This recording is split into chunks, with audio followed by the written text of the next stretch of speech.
Hello दोस्तों him math study channel में आपका स्वागत है।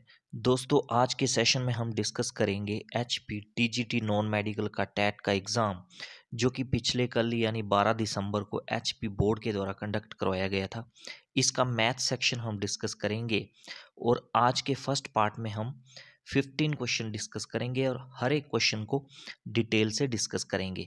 तो चलिए स्टार्ट करते हैं, वीडियो को देखते हैं क्वेश्चन नंबर 91 से, यानी आज का जो फर्स्ट क्वेश्चन है इसमें बोला है the second order derivative of log x is equal to. तो log x का सेकंड ऑर्डर डेरिवेटिव आपको पूछा हुआ है।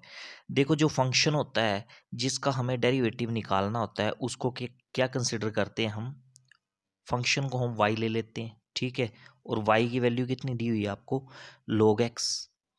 अब जब आप फर्स्ट ऑर्डर डेरिवेटिव करते हो तो दोनों साइड आप डेरिवेटिव करोगे विद रिस्पेक्ट टू x, तो लेफ्ट साइड में क्या आता है dy अपॉन डी एक्स और राइट साइड में क्या आएगा D D X of log x,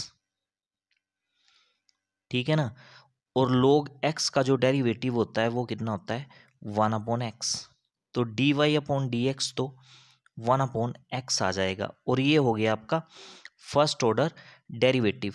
पर आपको बोला है सेकंड ऑर्डर डेरिवेटिव, तो दोबारा फिर से आप क्या करोगे डिफरेंशिएट करोगे विद रिस्पेक्ट टू एक्स। जब डिफरेंशिएट करोगे तो लेफ्ट साइड में क्या आ जाएगा, लेफ्ट साइड में आ जाएगा आपका D square Y upon D X square, ठीक है, और राइट साइड में क्या आ जाएगा D D X of 1 upon X, ठीक है ना। अब डेरिवेटिव जो 1 अपॉन एक्स का डेरिवेटिव होता है वो होता है -1 अपॉन एक्स स्क्वेयर, ठीक है ना।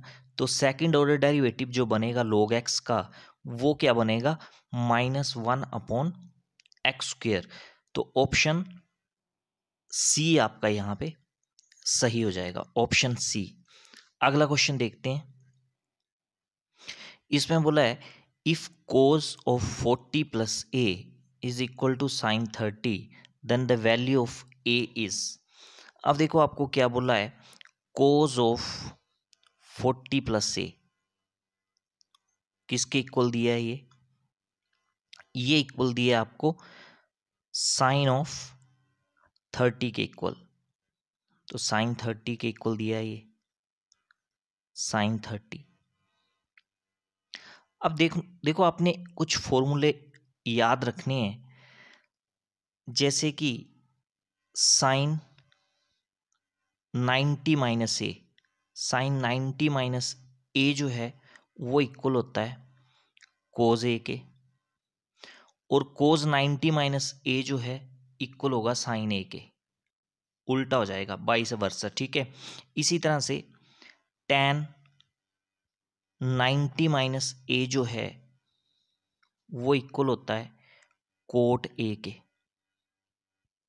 ठीक है, और कोसिकेंट 90 माइनस ए ये इक्वल होता है सीकेंट ए के, एंड वाइस वर्सा, यानी सीकेंट ऑफ 90 माइनस ए किसके इक्वल होगा कोसिकेंट ऑफ ए के। तो यही फॉर्मूला, ये जो साइन 90 माइनस ए इक्वल होता है कोज ए के, ये फॉर्मूला हम यूज करेंगे इस क्वेश्चन को सोल्व करने में। देखो कैसे करना है, लेफ्ट साइड तो आप एज इट इज रखोगे कोज ऑफ 40 प्लस ए, और राइट साइड में साइन 30 को आप कैसे लिख सकते हो कोज ऑफ 90 माइनस 30, ये अभी बताया आपको फॉर्मूला मैंने, ठीक है। कोस से कोस जो है वो कैंसिल आउट हो जाएगा, लेफ्ट साइड में आ जाएगा 40 प्लस ए और राइट साइड में आ जाएगा 90 माइनस 30, और 90 माइनस 30 किसके इक्वल हो जाएगा 60 के। आप 40 को जब दूसरी तरफ ले जाओगे तो क्या आ जाएगा 60 माइनस 40, और वो किसके इक्वल होगा 20, यानी ए की जो वैल्यू आएगी वो कितनी आएगी 20 डिग्री। तो देखते हैं कौन से ऑप्शन में है 20 डिग्री। तो देखो क्वेश्चन नंबर 92 का जो ऑप्शन सी है वो यहाँ पे आपका सही हो जाएगा। अगला क्वेश्चन देखते हैं 93।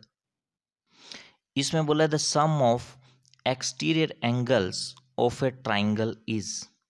तो जो ट्राइंगल के एक्सटीरियर एंगल्स होते हैं उनका सम कितना होता है।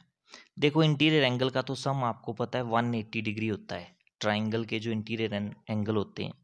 और बात करें एक्सटीरियर एंगल्स की, तो कोई भी पॉलीगन है, चाहे वो ट्राइंगल है, चाहे वो क्वाड्रिलेटरल है, चाहे वो पेंटागन है, हेक्सागन है, इन सब के जो एक्सटर्नल एंगल है उनका सम कितना होता है, हमेशा 360 डिग्री।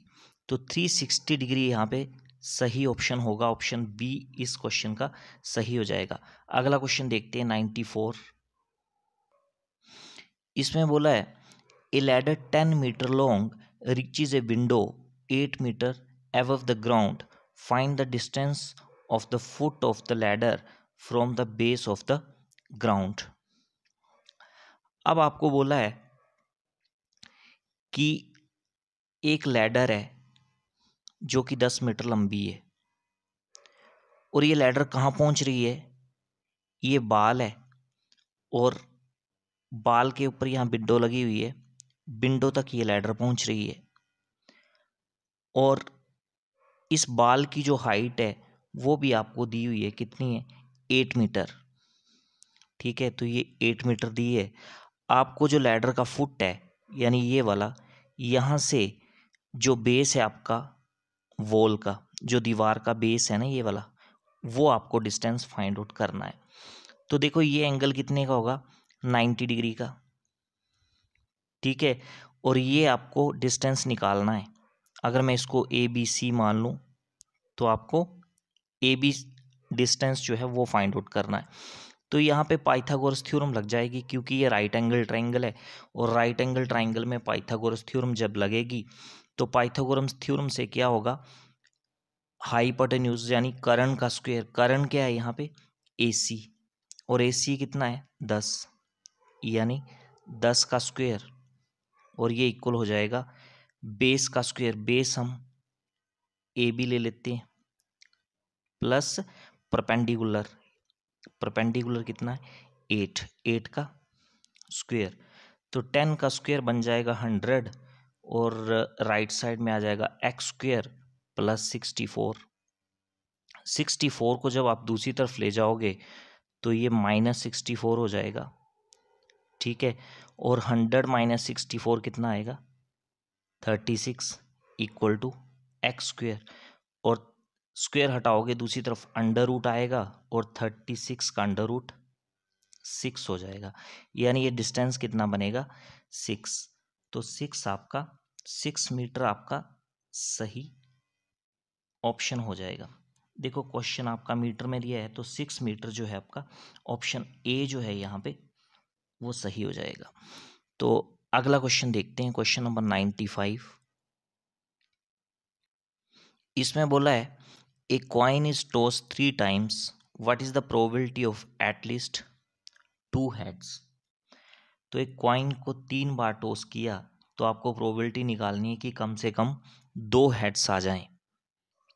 तो देखो जब आप एक कॉइन को 3 बार फेंकते हो, ठीक है, तो नंबर ऑफ आउटकम्स कितनी आएंगी, कितनी पॉसिबिलिटीज आपके पास बनेंगी। देखो नंबर ऑफ आउटकम्स, जब आप एक कॉइन को 3 बार फेंकते हो, देखो कॉइन के कितने फेसेस होते हैं 2, और आप कितनी बार फेंक रहे हो 3 बार, तो ये पावर में चला जाएगा और 2 की पावर 3 कितना होता है 8।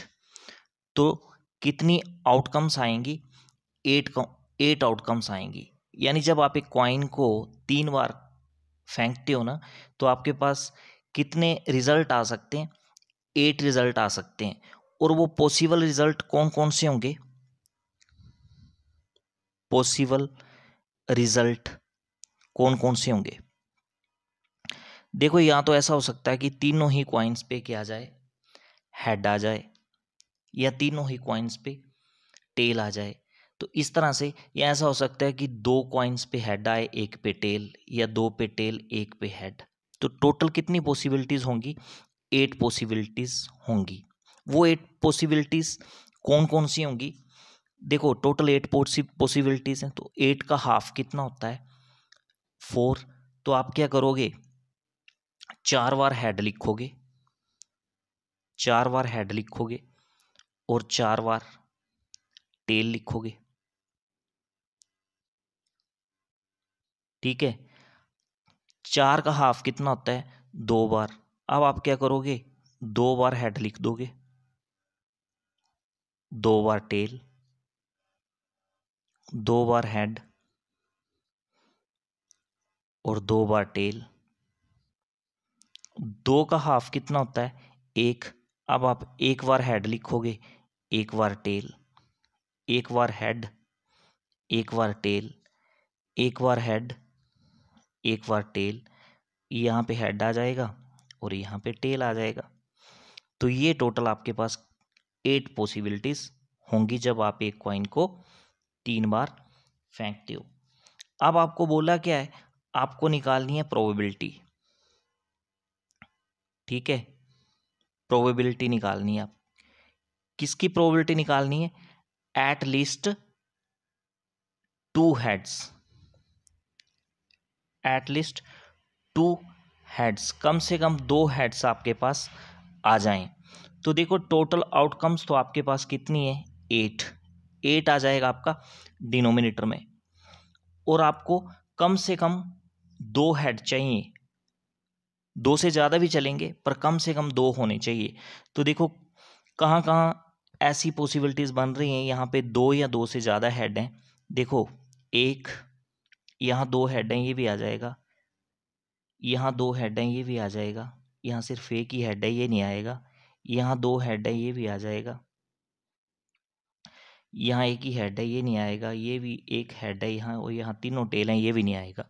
तो टोटल 1 2 3 4, तो 4 आपके पास ऐसी आउटकम्स हैं। यहाँ पे कम से कम 2 हेड्स तो हैं ही हैं। ठीक है, जब आप इसको काटोगे तो कितना आएगा, 1/2। तो प्रोबेबिलिटी कितनी आएगी, एटलीस्ट 2 हेड्स की, 1/2। तो 1/2 देख लो कौन से ऑप्शन में है आपका, तो ऑप्शन सी यहाँ पे सही हो जाएगा, ऑप्शन सी। अगला क्वेश्चन देखते हैं 96।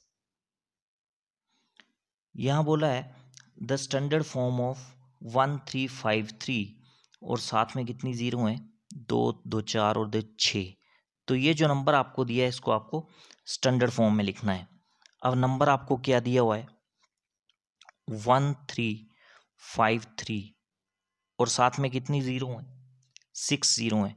तो उसको मैं 10 की पावर 6 लिख सकता हूँ। ठीक है, अब एक बार ऑप्शन चेक करते हैं कि पॉइंट कहाँ पे लगा हुआ है। तो आप जब ऑप्शंस में देखोगे तो पॉइंट कहाँ लगा है, 1 पॉइंट, मतलब आप जब राइट साइड से 3 डिजिट छोड़ोगे तो पॉइंट वहाँ लगा हुआ है 3 डिजिट छोड़ के। ठीक है, तो वो कैसे लग सकता है, देखो अगर यहाँ मैं 1353 इसके डिनोमिनेटर में कितना लिख दूँ, 1000, 3 जीरो आ गई, मतलब 3 डिजिट के बाद आप पॉइंट लगा सकते हो। तो आपने क्या किया, डिनोमिनेटर में 3 जीरो लगा दी। ठीक है, 3 जीरो क्यों लगाई, पता चल गया ना, क्योंकि ऑप्शन में आप देख सकते हो पॉइंट कहाँ पे लगा हुआ है, राइट साइड से 3 डिजिट छोड़ के, इसलिए मेरे को डिनोमिनेटर में 3 जीरो लगाना पड़ी। अगर मैंने डिनोमिनेटर में 3 जीरो लिए हैं तो मेरे को न्यूमिनेटर में भी 3 जीरो करना पड़ेंगे। तो 6 जीरो तो पहले से हैं, और 3 और करूँगा तो कितनी हो जाएंगी यहाँ, 9, इसलिए यहाँ 10 की पावर 9 हो जाएगा। अब आप पॉइंट की फॉर्म में चेंज कर लो, 3 डिजिट छोड़ के पॉइंट लगा लो, तो कितना आ जाएगा, 1.353 इंटू 10 की पावर 9। तो ये हो जाएगी आपकी स्टैंडर्ड फॉर्म। तो देख लो ये कौन से ऑप्शन में है आपका, तो ऑप्शन आपका 1.353 इंटू 10 की पावर 9, तो ऑप्शन ए जो है आपका यहाँ पे सही हो जाएगा। ठीक है, अगला क्वेश्चन देखते हैं। क्वेश्चन नंबर 97 में बोला है gardening shoes are bought for ₹250 and sold for 325, what is the profit percent.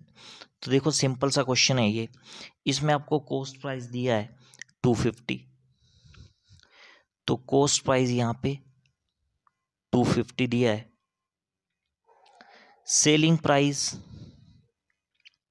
325 है,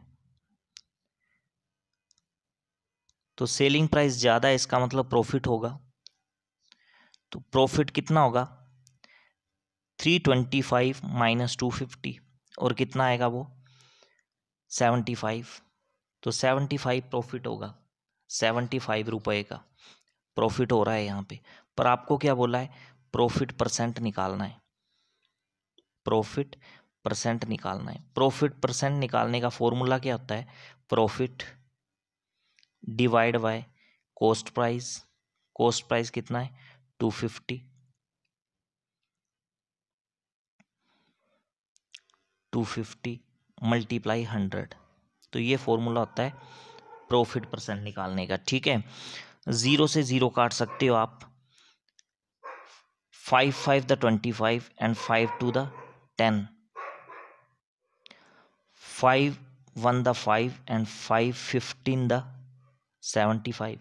न्यूमिनेटर में बच्चा 15 इंटू 2, और वो कितना होगा? 30। मतलब 30% आपका क्या होगा? प्रॉफिट। तो ऑप्शन यहाँ पे आपका सी जो है वो सही हो जाएगा। अगला क्वेश्चन देखते हैं, 98।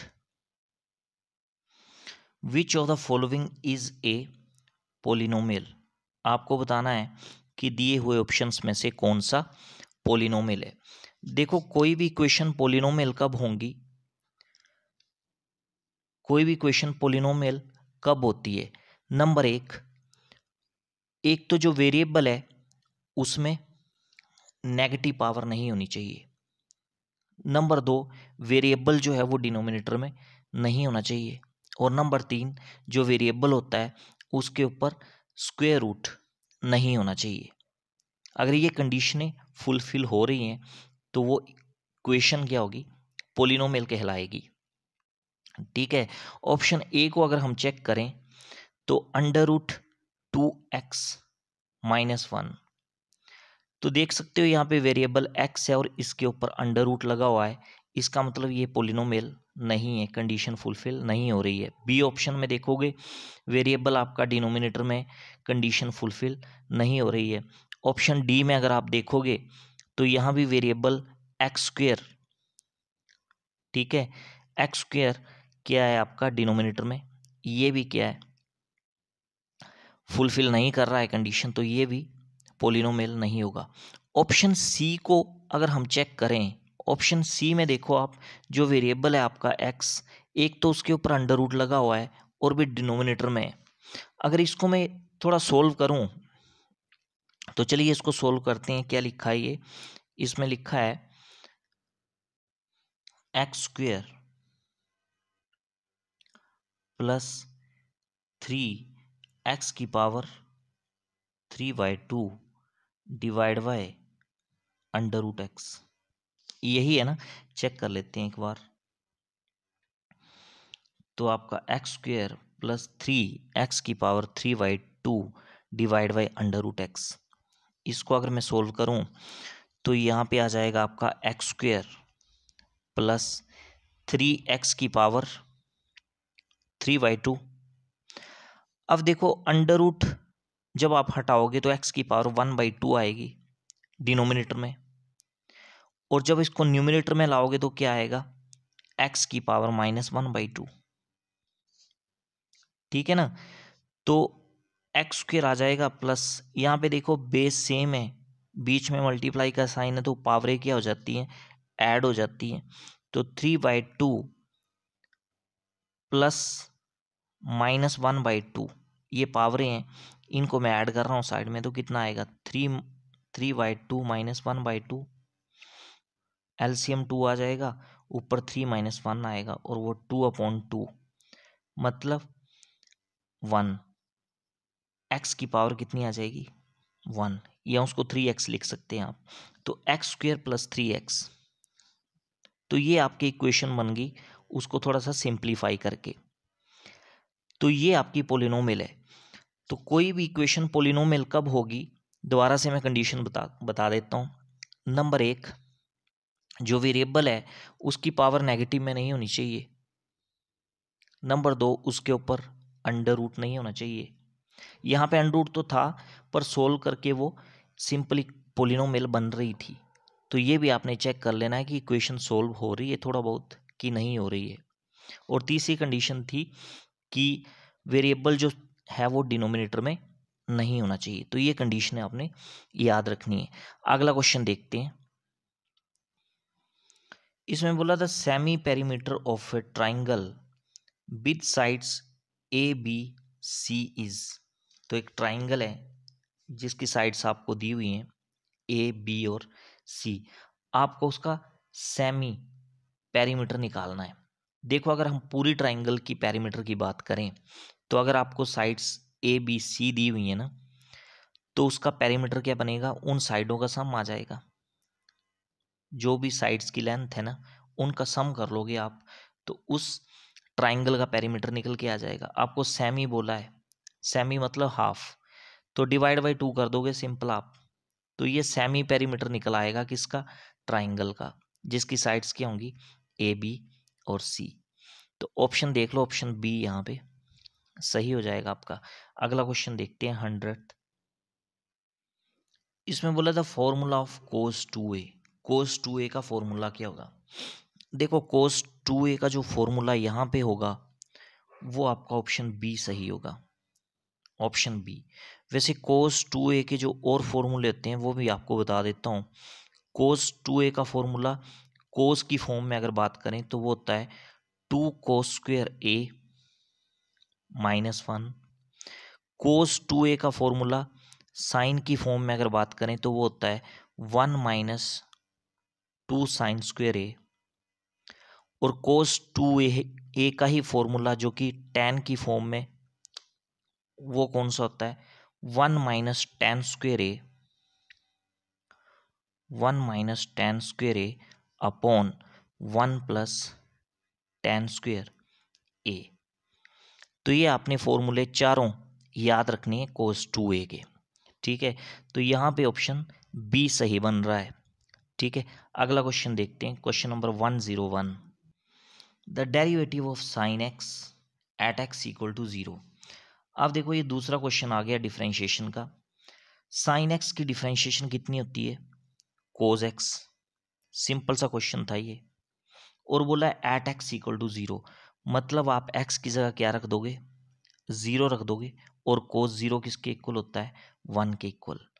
तो 1 देख लो कौन से ऑप्शन में, ऑप्शन ए आपका सही हो जाएगा, सिंपल। अगला क्वेश्चन देखते हैं 102।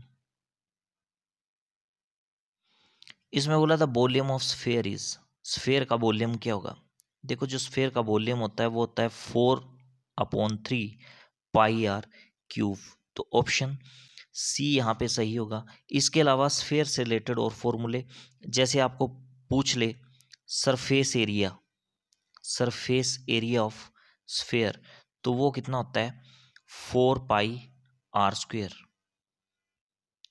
ठीक है ना, 4πr²। तो ये फॉर्मूला भी आपको आना चाहिए।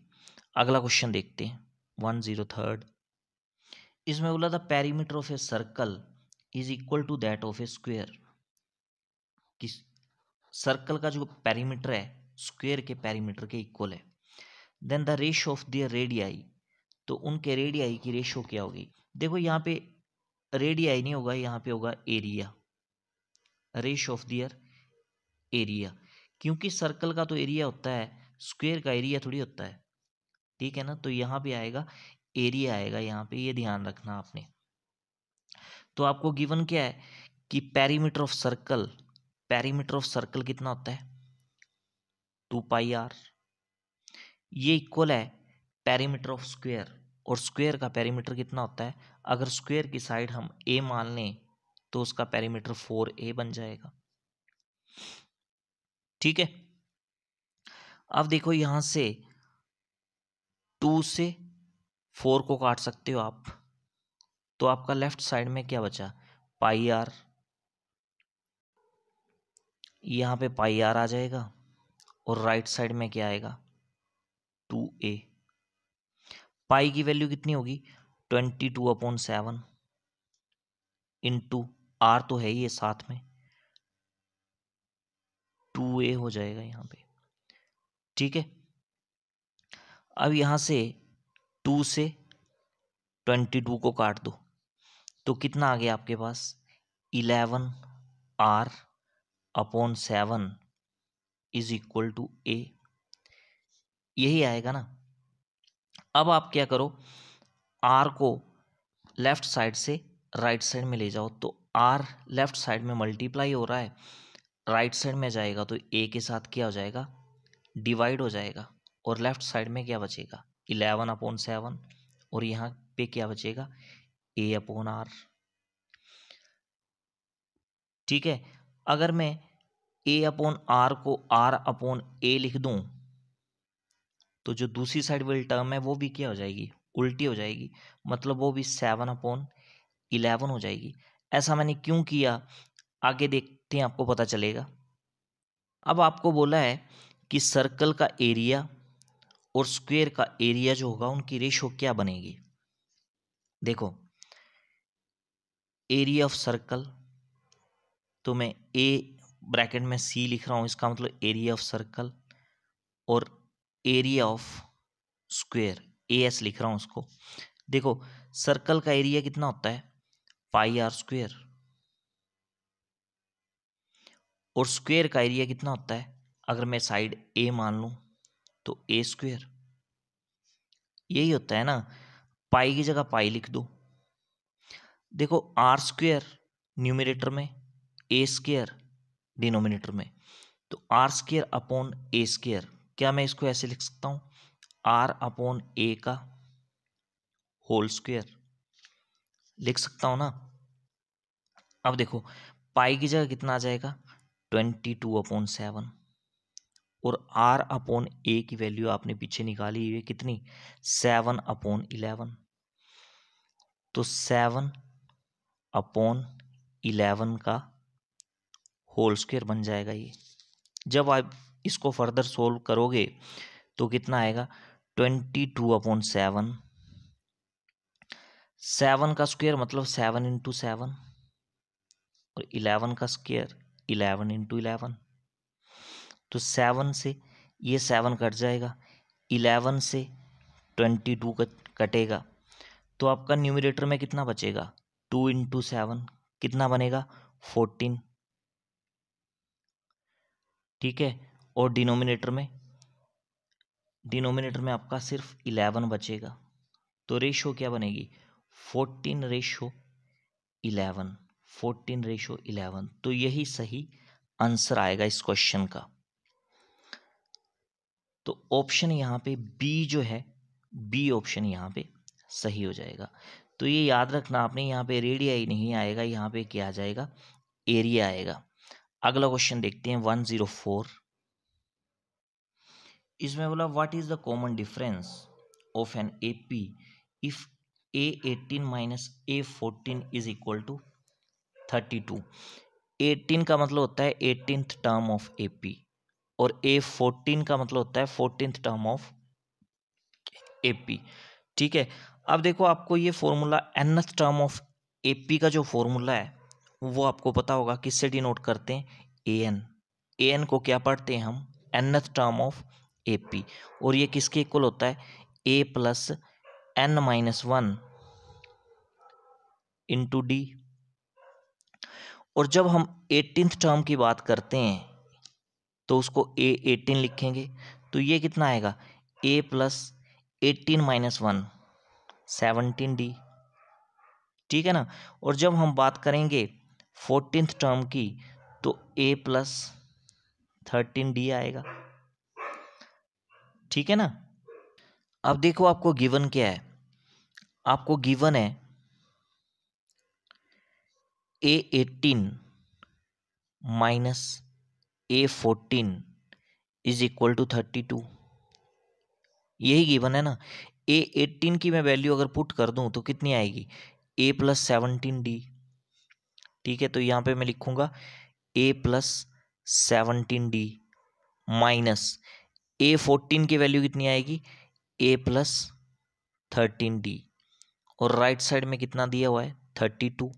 इसको सोल्व कर लो, A plus 17D minus bracket open करोगे तो माइनस का A हो जाएगा, और माइनस का 13D इक्वल टू कितना आएगा 32। ए प्लस का ये माइनस का कैंसिल आउट हो जाएगा।